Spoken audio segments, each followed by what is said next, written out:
Sobrang hirap ng dinanas ko dito kasi hindi ko na inisip yung mga sasabihin ng mga kakampi. Ang gusto ko lang naman ay yung manalo kami. Hindi ko alam kung tama ba yung ginawa kong desisyon. Imbis kasi na sumama ako sa kanila, ang ginawa ko pinilit kong tapusin. Kahit alam ko sa sarili ko na delikado at alanganin. Kahit anong gawin kong pagtatower lock, hindi talaga kaya. Kunwari pa silang hindi kinabahan at nataranta. Tingnan nyo, pa good game pa. Kaya pinipilit ko nang tapusin yung laban guys kasi pang Elry lang naman yung mga kasama ko. Tignan nyo naman kasi yung mga hero nila, nakagusion pa si Okata. Kapag ganitong late game na, hindi ko na maibigay sa kanya ang buo kong pagtitiwala. Panigurado kasi lahat ng mga yan sa akin din aasa. Nang dumating na sa puntong naglolord na ang mga kalaban, hindi nila malapitan kasi wala ako. Nang malapit na ako makabalik, sabi ko, sige na, i-go nyo. Kakarating ko pa lang, nabigyan ko kaagad yung Cupra. Kung hindi ako pumunta, baka yun ay nakatakas pa. Sa ganitong sitwasyon pa naman guys, laging tank ang pinakamahalaga. Hindi nyo kasi kami malalapitan kung wala sa inyong pupronta. Napakatagal ni Okata maglord guys, kaya tinulungan ko na. Baka kasi maabutan pa kami ng mga kalaban at maagawan pa siya. Matapos ko makuha, nagpaalam na ako sa mga kalaban. Sabi ko, nice G. Medyo mapapahiya ako pero hindi naman ganun kaapektado. Sabi ko, antayin na lang yung Lord pero tignan yung ginawa ng chip, pumasok agad. Eh di wala akong ibang no choice para lang tulungan siya. Tinulak ko palayo yung kalaban para makahanap siya ng daan. Nang magdragon yung Yujong, nadamay patuloy pati kaming walang kinalaman. Napansin kong isa-isa nung nagkakaubusan ng aking mga kakampi. Di ko na alam ang aking gagawin kaya nagamit ko na ang aking ulti. Nagdalawang isip pa kasi ako guys kung papasok ako o hindi. Pero sige, bahala na, kesa naman wala akong gawin, di ba? Tapos na sana to kung hindi lang ako pinanood ni Okata. Tingnan nyo guys, tsaka siya papasok nung ako'y wala na. Nagpakitang gilas ba naman sa harapan namin, kala ko mauubos niya. Kung nagdep na lang ang ginawa niya, edi sana may natiraman lang sa amin kahit na isa. Nakapag-krill patuloy sila at unti-unting nagkakaroon ng pag-asa. Naguguluhan na ako sa puntong ito kung ano pa bang dapat kong gawin. Mawawalan na sana ako ng gana, kaso nga lang biglang may nagsalita. Aba,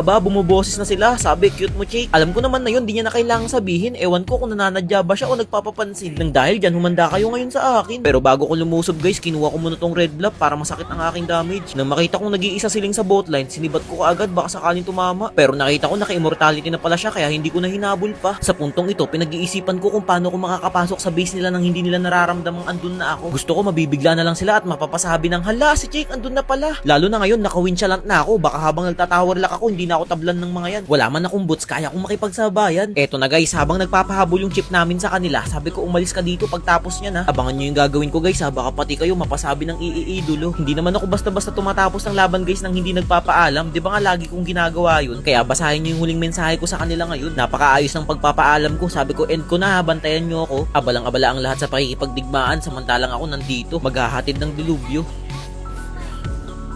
Kala ni Cupra, dedire-diretsuhin ko na. Di niya alam, bumubelo pa lang ako, kalma. Umikot ako dito sa bandang kaliwa. Nabilib ako sa tapang ni Freya, kaya nakuha niya ang aking suporta. Sabi ko sa kanya, pagdidikitin ko at mag-tower lock ka. Nang magawa ko na, lahat ng yun ay nagbunga at nagkaroon pa ng magandang resulta. Eh, baka check yun. Sa tingin nyo guys, dapat ko pa bang isama sa rank game si Okata o wag na? Kung ako magdedesisyon, pag-iisipan ko pa, pero kayo ang bahala.